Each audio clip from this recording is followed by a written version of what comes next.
It used to be called the Factory, of course, riffing off Manhattan. And it was the place, it was like the discotheque in the 60s. And of course, my mother was always there. There was another one on Rodeo Drive called the Daisy. And that bleeds into another show that I'm going to tell you about, the teen disco scene, maybe tomorrow, probably. So, where was I? So anyway, BACKLOT was an extremely famous show club that everyone played in LA. There was anybody, but cabaret type shows. But BACKLOT, appropriately named, was the back club area, large-ish compared to speaking, blah, blah, blah. And the other half, or other 2/3 or 3/4 was, again, like I said, the gay discotheque in Los Angeles after the Factory. It went from the Factory to Phyllis Morris, and that was a huge interior decorating company, and then it became Studio One. And that was, like I said, I mean, I spent many a night at Studio One, and a few friends, a couple staff members, and my husband used to manage security at Studio One, which I found out 17 million years later.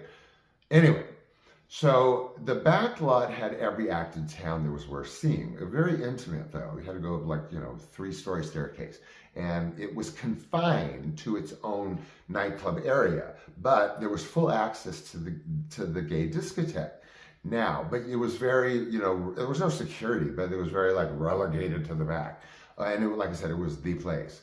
So, of course, my mother took me to the BACKLOT because it was the place.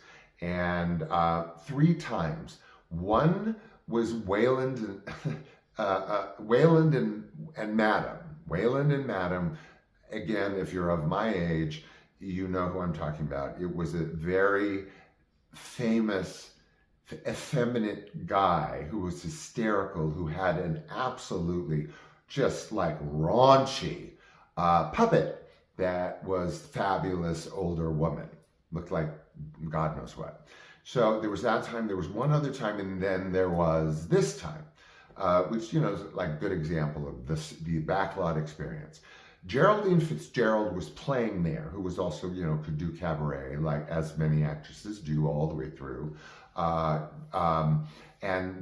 see, Geraldine Fitzgerald, if you're familiar with Dark Victory, the Bette Davis movie, she's the one that played her kind of innocent sister that sees her all the way through to her blindness, Bette Davis. So Geraldine Fitzgerald, of course, she's Irish. Of course, my mother plays up the Irish thing 17 ways from Friday. And we're in, and she knows Geraldine Fitzgerald, whatever, they're both Irish. I don't know. So she gives this like phenomenal performance that of the likes you will never see. A Geraldine Fitzgerald actress from forever ago doing a cabaret act. Okay, so after the show, of course, again, where are we? In the dressing room. And so we go, so my mom can kibitz with Geraldine Fitzgerald while I stand there in front of Shirley Jones and Marty Ingalls, her husband. So we're the 3 of us. And so we didn't meet, but we were like very friendly, smiling politely while my mom talked Geraldine Fitzgerald's heads off, or both their heads off. So I did get to like be in very, very close proximity to Shirley Jones and her husband, Marty Ingalls, who's hysterical. He's loud, she's quiet, but she laughs at him, at what he's saying, whatever he's saying. So again, that was my dressing room moment, another zenith for the BACKLOT. But here's the thing. I said I had to go to the bathroom. So I of course, left BACKLOT. The only bathroom is like in between the gay discotheque and the nightclub. Oh, how weird and convenient. So I didn't go to the bathroom. I walked straight towards the discotheque. I didn't go in the dance floor, but there's a midsection to Studio One that's like this weird country and western, like I don't know, rest from your disco dancing. And then there was the main floor. So I got to walk through the little sawdust floor of that weird middle area, excuse me, and then take a big peek at the disco. The disco, for some reason, was not very busy that night. I don't know why, maybe it was middle of the week or something.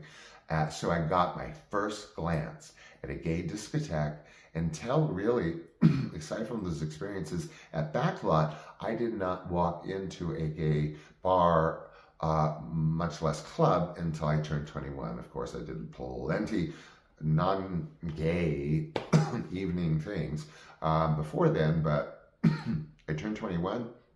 That night I went to a gay bar and they didn't card me.